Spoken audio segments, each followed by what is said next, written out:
What are some small, odd differences between life in Portugal and life in the United States? Hey everyone, David Chen here from Dave Chen Travels. I've been living in Portugal for about 2 weeks now, and I had never come to visit before I decided to come live here for a few months. There are a bunch of reasons for that, but mostly I just like to go all in on whatever the next step I'm taking is. According to multiple surveys, Portugal is one of the most desirable countries to move to from the United States. But it's really hard to get a sense of what life is actually like here unless you've spent substantial time. This video will not cover some of the big cultural differences. I'll probably get to that at a later point. Instead, it'll just cover some minor differences that are in the background. Now, before I get into this list, I just need to clarify, none of these are deal breakers or anything that I think should even factor into a decision to spend time in Portugal. I just spent a lot of time watching videos, reading articles, reading social posts, and I didn't come across these differences. It's also very possible you were already aware of these differences. If so, congratulations, good job. But they were new to me, and so I'm gonna list them starting right now. When you arrive in Portugal, you're probably gonna wanna go shopping for some toiletries and essentials. The shopping experience is largely the same. Many of the brands are even the same. I already knew about some of the big differences, like they don't refrigerate eggs here. But one small odd difference that caught me by surprise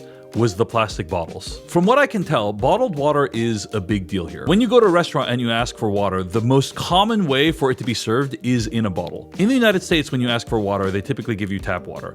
But here, they generally bring you a bottle and a glass, and you pour it into the glass and drink it however you want. That took a little getting used to. I don't love it because it's pretty wasteful. But that brings me to my first small odd difference, which is that bottles have a little tab that connects them to the bottle cap. What I mean is that when you unscrew the bottle, the cap comes off, but there's a tab that keeps it attached. I guess this is to prevent you from losing the bottle cap.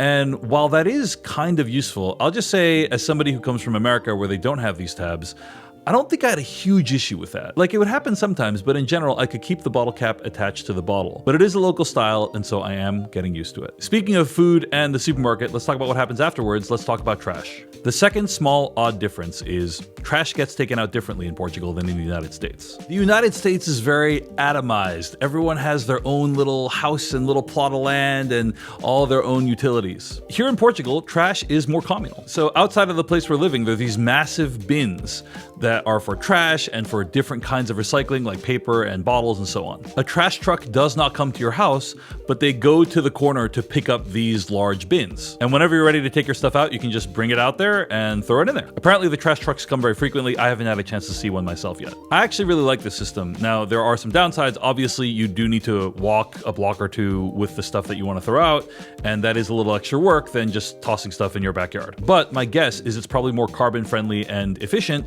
and you can get stuff out of your house and into the waste system whenever you want. You don't need to wait until Monday or whenever the trash comes for stuff to be taken away. One of the things I've noticed is that malls are a big deal in Portugal. There is no real online shopping culture as there is in the United States. Like in the US, you can basically get everything online and have it brought to your door. And as a result, many malls are dying and people don't go outside, and there's no third places anymore, and we're all really lonely. Please help us. There is no Amazon Portugal. There is Amazon Spain, and you can get items shipped from Amazon Spain to your door in Portugal. Not everything, but a lot of things that you might need. However, in general, people just go get stuff in person. And so there's many malls that are vibrant. They're always packed. There's tons of people in there hanging out, buying things. It's like it was in the 90s in the US, and you have to understand I'm saying that in the most complimentary way possible. That brings me to my third small odd difference. Escalators. There are slanting escalators here, and what I mean by that is just like a ramp that slants, and that's it. That's the small odd difference. Now, to be clear, there are also regular escalators, so they mix them. There's like, sometimes you see a regular escalator, and then sometimes you see this ramp escalator. I'm sure that exists in the United States somewhere, but I'll say most of the malls I've been to have just regular escalators, no slanting escalators. One nice thing about it is it does allow you to place a cart or a wheeled vehicle onto the ramp and move between floors more easily than with an elevator, say. It does make for a really cool entry experience into a mall, like you're having the mall slowly revealed to you as you rise up. You know what I'm saying? Speaking of escalators, that brings me to the fourth small odd difference between Portugal and the US, which is that floors have negative numbers here. Not really complicated. In the US, generally, we would say floor 3, floor 2, floor 1. P1, P2 for like parking and such. Here, they just go straight into negative numbers. So you have 0, and then you have -1 and -2 and so on. So if you're moving here and you want to get around, you better understand basic negative numbers via algebra, or else it's gonna be hard to use elevators. Like I said, these are not a big deal. They're just random things I kind of noticed. That brings me to my last small odd difference, which is laundry machines. In general, most of the places we looked at when we moved here had a washing machine, but did not have a dryer.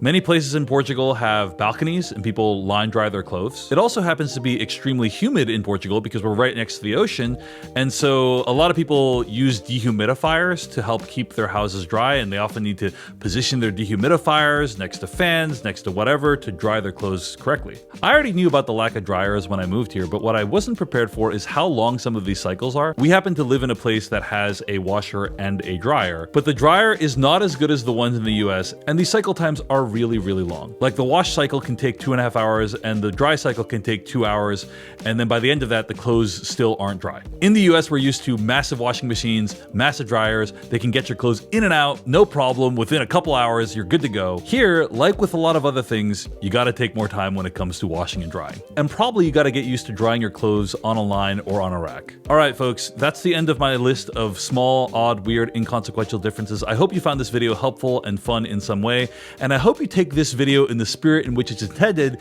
which is just poking a little fun at the little differences we have between each other. If you want me to make another video like this, let me know in the comments. Hit like, subscribe to keep up with my adventures, and davechentravels.com is where you can subscribe to get an email whenever I post a new video. And if there are any that I missed that you think I should definitely make a video on, let me know that in the comments as well.